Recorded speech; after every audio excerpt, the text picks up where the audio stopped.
Ancient Indian history, culture और tradition.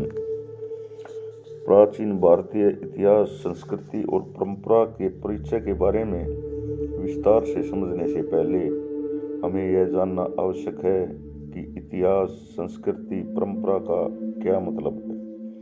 वर्तमान में अतीत का वह अध्ययन जो हमारे वर्तमान को सुधार कर और एक भविष्य की आधारशिला रखे, वह इतिहास है।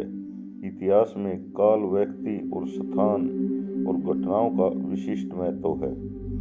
यह चारों काल, व्यक्ति, स्थान और घटनाएं इतिहास के साधन हैं। व्यक्ति अपने काल, स्थान पर घटनाओं को अंजाम देते हैं, इसलिए हम काल अनुसार घटनाओं का अध्ययन करते हैं। जब घटनाओं को समझने में क्या, क्यों, कैसे प्रश्नों का सहारा लिया जाता है, तब इतिहास के साथ दर्शन संयुक्त हो जाता है और इतिहास दर्शन अस्तित्व में आ जाता है। इतिहास के साथ दर्शन जुड़ने पर इतिहास विज्ञान सहमत हो जाता है। अतीत में घटित घटनाओं की सत्यताओं की हम वैज्ञानिक तरीकों से जांच करते हैं। हमारी घटनाओं की खोज प्रणाली वैज्ञानिक होती है और हम उन घटनाओं के प्रस्तुतिकरण में कला का सहारा लेते हैं। इतिहास को इसलिए कला और विज्ञान का सुंदर समन्वय भी कहा जाता है। इतिहास के काल क्रमानुसार घटनाओं का लेखा जोखा है। व्यक्ति घटनाओं को अंजाम देता है, परिस्थितियां व्यक्ति के अंदर विचार उत्पन्न करती हैं और विचार ही कार्य रूप में परिवर्तित होकर घटनाओं को अंजाम देता है। घटनाओं के कारण को जानने के लिए हमें व्यक्तियों के परिवेश और परिस्थितियों की गहराई से अध्ययन करना होता है।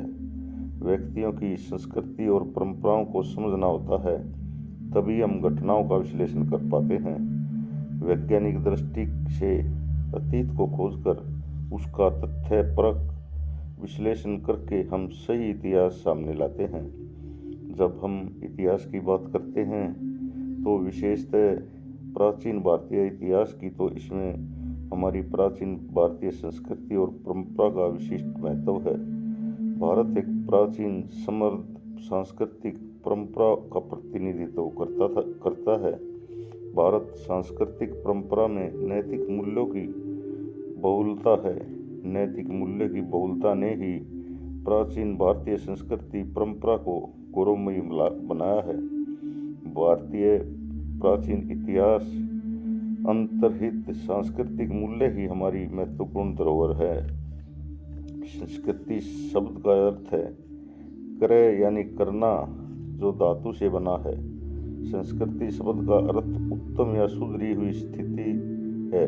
किसी समाज की संस्कृति से तात्पर्य उस समाज के व्यक्तियों के रहन सहन, खान पान, आचार विचार, रीति रिवाज, कला कौशल, संगीत, नृत्य, भाषा, साहित्य, धर्म, दर्शन और मूल्यों से है।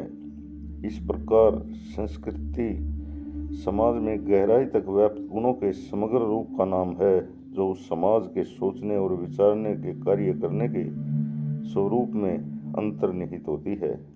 प्रत्येक समाज का अपना एक भौगोलिक क्षेत्र होता है।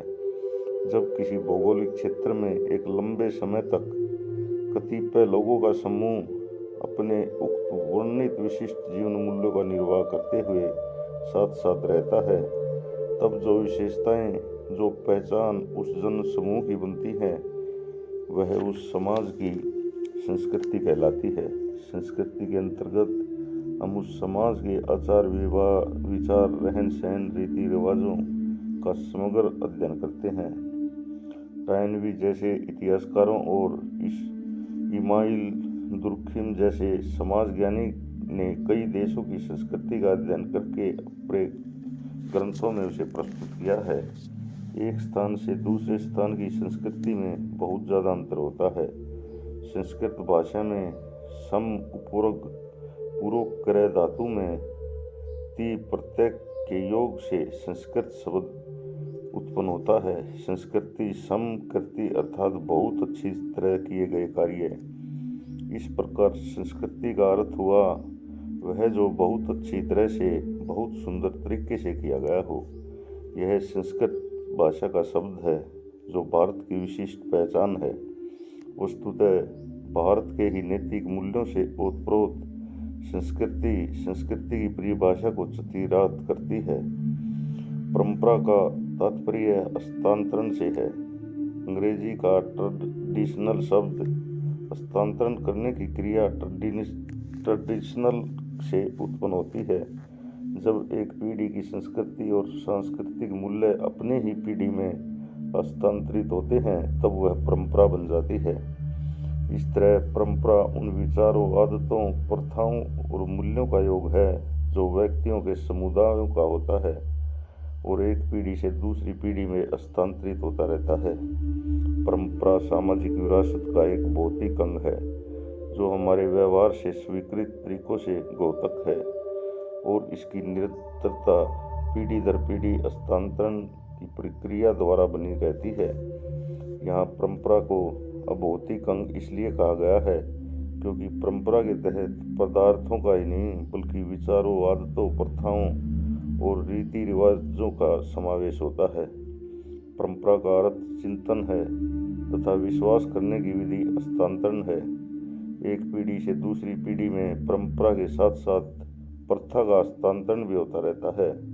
परंपरा का अर्थ सोचने और विश्वास करने के एक तरीके का हस्तांतरण है, जबकि प्रथा का अर्थ क्रिया करके एक तरीके से हस्तांतरण है।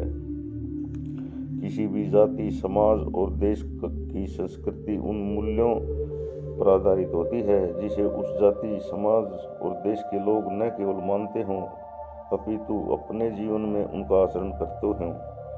इस जीवन मूल्यों का स्रोत कोई न कोई ज्ञान परंपरा या कोई ग्रंथ विशेष होता है। भारतीय संस्कृति का मूल आधार 4 वेद हैं। वेदों को अपरूप से कहा गया है। वेदों में वर्णित ज्ञान ईश्वरीय ज्ञान है जो तपस्या द्वारा हमारे प्राचीन ऋषि मुनियों ने प्राप्त किया था। मौखिक परंपरा में यह ज्ञान एक पीढ़ी से दूसरी पीढ़ी में हस्तांतरित होता रहा है। कालांतर में यही ज्ञान वेदों में संकलित हुआ। वेद शब्द संस्कृति की विद धातु से बना है जिसका अर्थ है जानना। साधारण रूप से इसका तात्पर्य ज्ञान का भंडार अथवा ज्ञान का स्रोत है। वेद ज्ञान के भंडार हैं, इसलिए आर्य समाज के संस्थापक स्वामी दयानंद सरस्वती ने नारा दिया था कि वेदों की ओर लौट चलो। वेदों को श्रुति की श्रेणी में रखा गया है। इन्हें संहिता भी कहा गया है। वेद 4 हैं: ऋग्वेद, सामवेद, यजुर्वेद और अथर्ववेद। वेदों के संकलनकर्ता कृष्णदेवरायन वेद व्यास को कहा जाता है। पूर्व वैदिक काल अथवा ऋग्वैदिक काल 1500 से 1000 ईसा पूर्व की जानकारी का स्रोत ऋग्वेद है। इससे प्राचीनतम वेद को कहा जाता है। उत्तर वैदिक काल 1000 से 600 ईसा पूर्व के अध्ययन के प्रमुख स्रोत और अन्य तीनों वेद यजुर्वेद, सामवेद और अथर्ववेद हैं। इन 4 वेदों के अपने उपवेद भी हैं जो ज्ञान के महत्वपूर्ण स्रोत हैं। ऋग्वेद का उपवेद आयुर्वेद है जिसमें चिकित्सा विषयक ज्ञान का संग्रह है। यजुर्वेद का उपवेद धनुर्वेद है जिसमें युद्ध कौशल की जानकारी प्राप्त होती है। संगीत शास्त्र का ज्ञान कराने वाला गंधर्ववेद सामवेद का उपवेद है।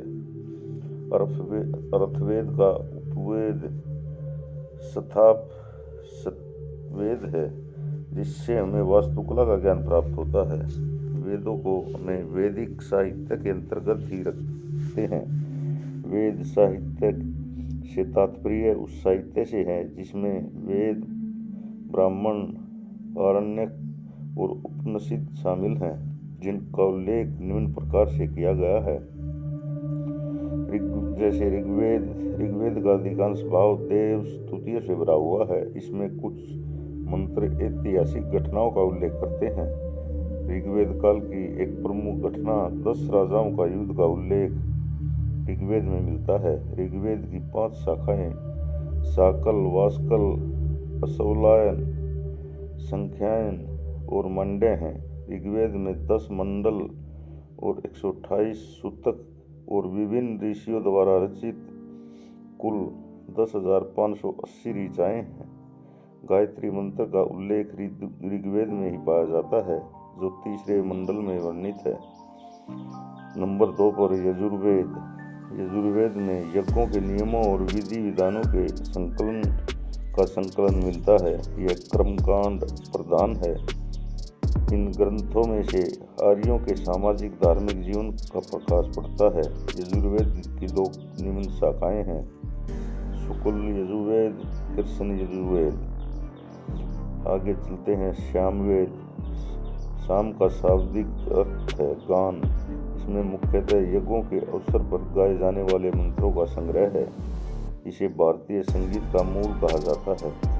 सामवेद में 1810 सूक्तक हैं, जो सीधे ऋग्वेद से लिए गए हैं, किंतु इनको गेय बनाए के लिए लयबद्ध किया गया है। सामवेद की शाखाएं कोथुम, राणानीय तथा जैमिनीय अथवा तवलाकार हैं।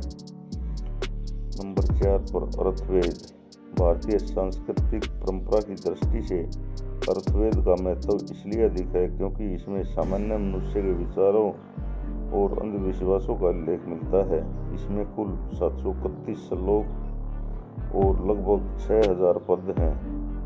इसमें विविध विषयों जैसे आयुर्वेद, चिकित्सा, भूत प्रेत, जादू टोना, राजभक्ति, विवाह और प्रणय गीतों आदि का विवरण मिलता है। अर्थवेद की शाखाएं शौनक और पिप्लाद हैं। वेद संस्कृत भाषा में पद्य में लिखे गए हैं। यजुर्वेद गद्य और पद्य दोनों में हैं। वेदों में हमें 1500 ईसा पूर्व से लेकर 600 ईसा पूर्व की भारतीय इतिहास, संस्कृति की परंपराओं की जानकारी मिलती है। तो दोस्तों,